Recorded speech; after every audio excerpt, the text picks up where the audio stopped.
Absolutely incredible video there. Thanks so much for that. Time Lapse Tuesday, every Tuesday here on the Weather Network. Now, Rachel Schoutsen joining you. And if you haven't heard yet, those powerful storms that moved through on Sunday, well, they produced an EF1 tornado in Grand Bend. And of course, that's a very popular cottage spot. The weekend, long weekend, so a lot of people at the cottage. We had Mark Robinson there earlier today, and he was bringing us some updates from Pinery Provincial Park. The park is in the process of reopening now.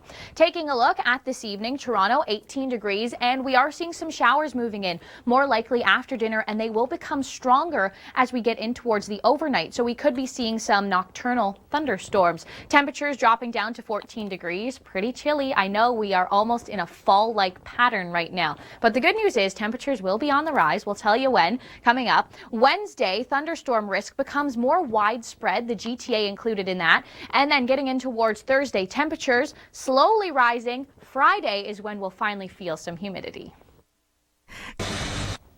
Well, I have to say, that's a great look at around the world in 80 seconds. Thanks, Kim, and thank you. Thanks so much for joining us. Rachel Schoutsen here with you.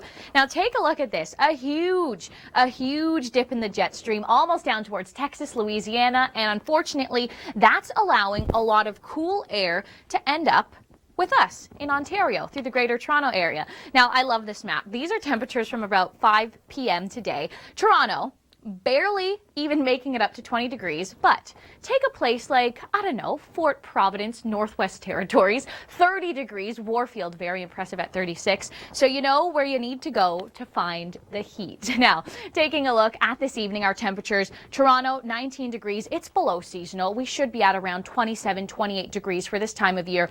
And we also see the rain starting to creep in after dinner, and we could be seeing some thunderstorms through the overnight.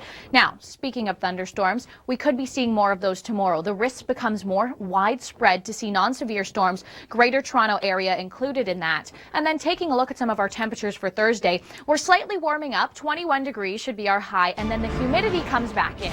Now, all right, lots of great fireworks there. And if you have a little dog or if you have a little pet, well, you know what I'm talking about in terms of those fireworks. Rachel Schoutsen here with you, taking a look at your forecast, getting you through this week and, of course, into the long weekend. I know a lot of you probably buying fireworks for the long weekend as well. So as we take a look at some of the moisture throughout this evening, we do have a non-severe risk of seeing some isolated storms throughout southern Ontario and throughout cottage country as well. We do see a weak trough moving through in towards Wednesday afternoon, but we are staying fairly dry. We do see the risk of some pop-up storms throughout the day tomorrow. And then in towards Thursday, we do see a clearing, but we have some overcast skies lingering around. Now, breaking down the days in towards Thursday, the cool air, it remains. But again, we are getting drier, not dealing with the rain. In towards Friday, isolated showers. So as we're preparing for the long weekend, a little bit wet through here. And then in towards Saturday, seasonal, but seeing those scattered showers. So not a washout. We will be seeing some sunshine.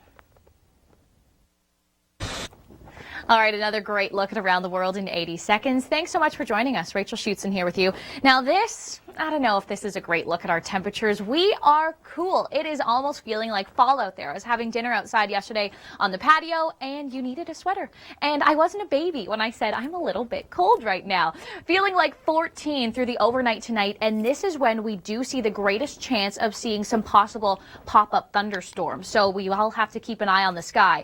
Now, in terms of the waterspout forecast, looking like tonight, so through the evening and in towards tonight, this is when we could see the greatest risk of seeing these. They look like tornadoes over water, but no, they are not tornadoes, but they could be harmful for boaters, for swimmers, if you're up at the cottage, so definitely be aware of the risk. Now, I also want to show you this risk, the risk of some thunderstorms, some active weather. The GTA included in that, stretching up in towards cottage country. This is a very popular week to be at the cottage, heading right in towards the long weekend. So again, you have to be cautious of the risk of this active weather. In terms of our temperatures, finally getting a little bit warmer on Friday, 24 degrees, but how many times have we hit 30 degrees in the city of Toronto? I'll tell you that coming up.